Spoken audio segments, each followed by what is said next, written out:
Hello everyone, Michael O'Brien here, and today we're going to be talking about the two perfect paradox.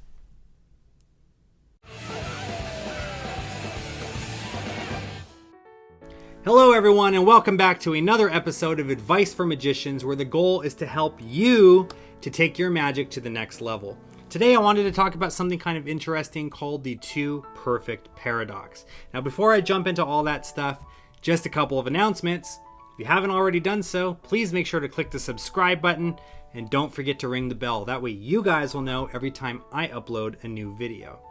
If you would like to support the channel for just $1 a month, be sure to click the join button and become a member. Members get access to a bunch of awesome stuff, including tutorials, early access to videos, emojis, badges, and even discounts in the O'Brien Magic Shop.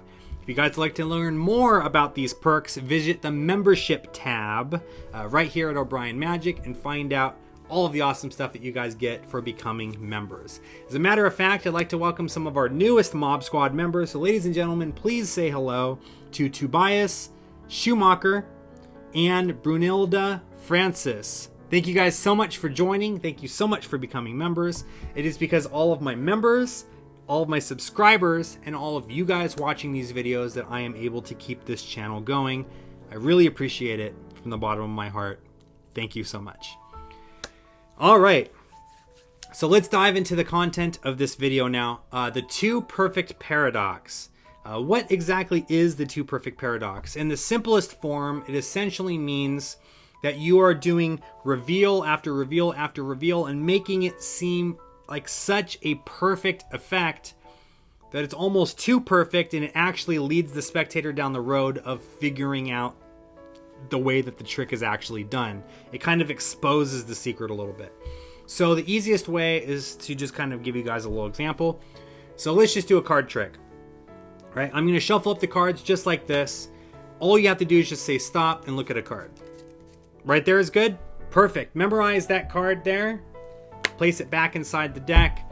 I am going to try to see if I could read your mind. Now I already know that you're thinking of a red card, and it's a heart. In fact, I believe you were thinking of the Two of Hearts.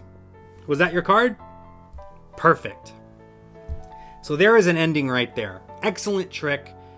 They thought of a card in their mind, a random card.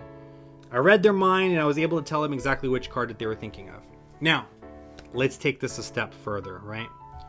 Now, you want to know something really interesting. The other day, I performed this exact same trick, and another spectator actually chose a card in the deck. Now, that other deck is sitting right there on the table. I haven't gone anywhere near it, right?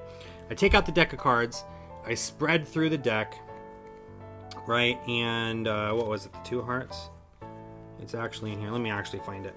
I spread through, right, and we find the Two of Hearts. But the really interesting thing is this is the only card with a signature on it, because I had the card signed by that spectator the other day, and none of the other cards have signatures. Very interesting, huh?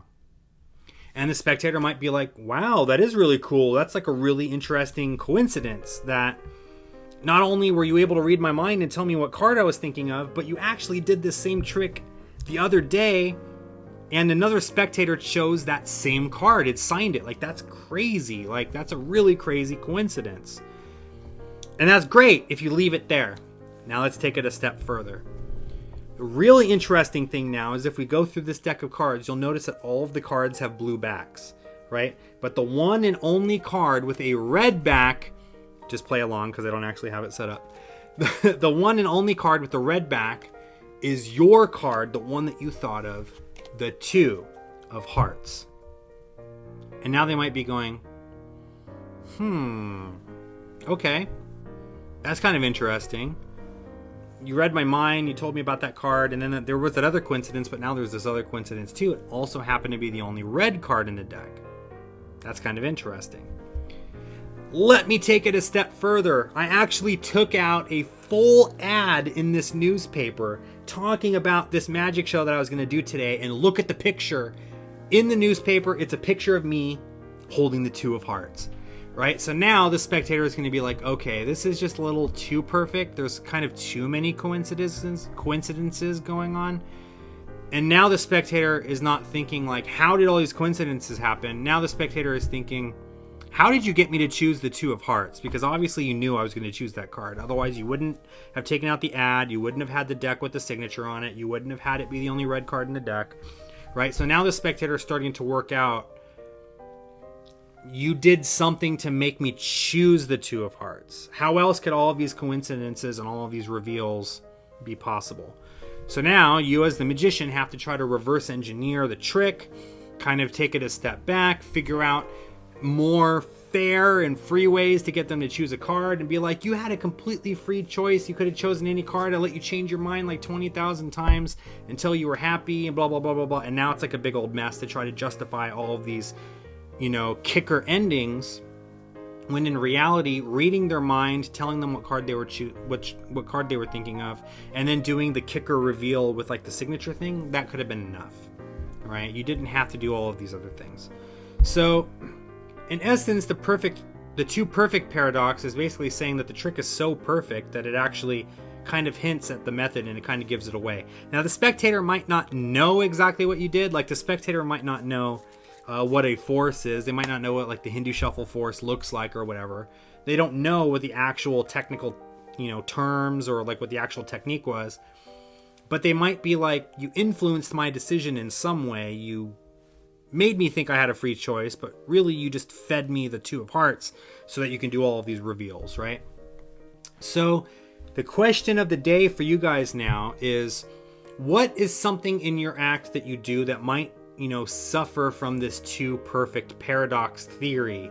Is there anything in your act? Is there anything that you can think of? Is there anything in another magician's act that you saw that, you know, kind of falls into this category? And your homework for tonight is to think about, what can I do to kind of mitigate this, right? Is there anything that I'm already doing in my act that kind of, you know, goes a little bit too far, a little bit over the top? And what can I do to kind of scale back on that and prevent myself from falling victim to this 2 perfect paradox? Thank you so much for watching this video. If you haven't already done so, make sure to click the subscribe button and don't forget to ring the bell. That way you'll know every time I upload a new video. If you'd like to check out some more magic, visit us at obrienmagic.com and be sure to check out our online magic shop, where you will find the latest and greatest magic books, downloads, and accessories.